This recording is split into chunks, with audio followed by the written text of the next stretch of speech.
Hey guys, I made this quick video just to kind of help you get started on the bank and hotel beam design assignment. So basically, here is your framing structure. So the eyes are the columns, those are the vertical members. The horizontal members here, and going horizontal in this direction, are the beams. And the other horizontal members, which appear as vertical on this page, because we're looking at a bird's head view, these are the girders. And you should remember from load path that the floor rests atop of the beams, and the beams rest atop of the girders, and the girders tie into the columns are into the footing, and the footing transfers the load to the soil and ground around. And that's how the load is safely traversed away from the building to the safety of the ground. So the way we would do this is we would start by designing the beams first. And then you should recognize that the beam itself is going to become the point load for the girder. So if you imagine that we're looking at this beam by itself, the floor on it would be a distributed load. And to do distributed load, I would come over to this tab. No, we don't have a point load in the middle. We actually have a uniform distributed load. And you know the length, tributary width, you should know how to do. It's the width that the beam is handling. Would the point right here be going to this one or this beam? Would this right here be going to this beam or that beam? Figure out the actual width that it's going to be. Dead load and live load. I think I give you dead load. Live load, you have to use that link. I want you to do that on your own. And once you have that, well, you know the rest of the way.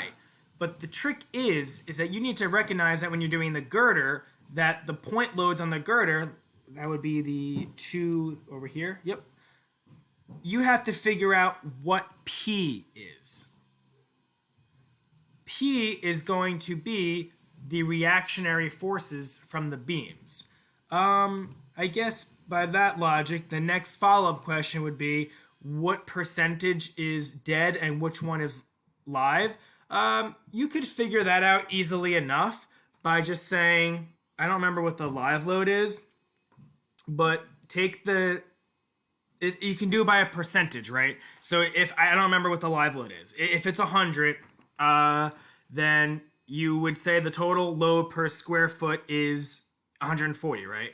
So whatever the ending is a proportion. So I would then just do, let me pull up the calculator. Again, I don't remember. It might be 100, it might not be. I'm just did that number for live load.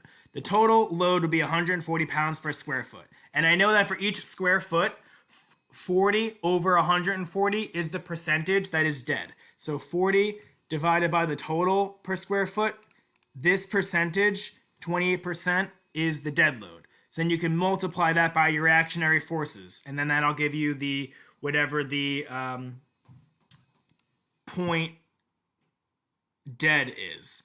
And then the opposite would be true for the live load. So if it was 100 divided by 140, this is the percentage of the total load of the reactionary forces that is from live load. So multiply that by your reactionary force, I don't know what it is, and then that would be your live load for each one. Make sure you're in the right units. And then if you add the dead and the live load for this right here, it should equal the reactionary force over here.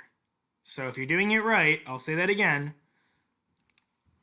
This plus this should equal this and this, because these will be the same. Once you do that, I think you should be good from there. Assignment 2, I don't think there's that much difference to it. The only difference for assignment 2, I believe, is that I made a larger one. So you're going to have to do everything twice for interior and exterior. Again, when you're doing the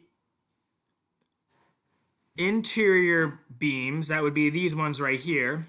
So even though this one's technically like touching the exterior wall, it's still an interior beam. An exterior beam would be these 6 over here. You just got to look at the tributary width is going to be different. The tributary width for an exterior beam only extends to one side, whereas an interior one extends to both.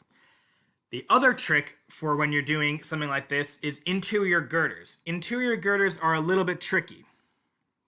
Well, I guess girders in general are a little bit tricky. If I'm looking at this girder right here, this right here, this P, is going to be the reactionary force of the beam. However, when I do this girder right here, look closely. I actually have two beams tying in at that point. So the P that you're going to be using is actually going to be twice as much, because you have the one P from the left beam and then the one from the right beam.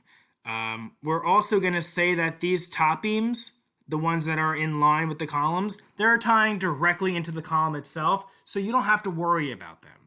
So hopefully that video just kind of helped clarify a few things, and shoot me an email if you have any questions beyond that.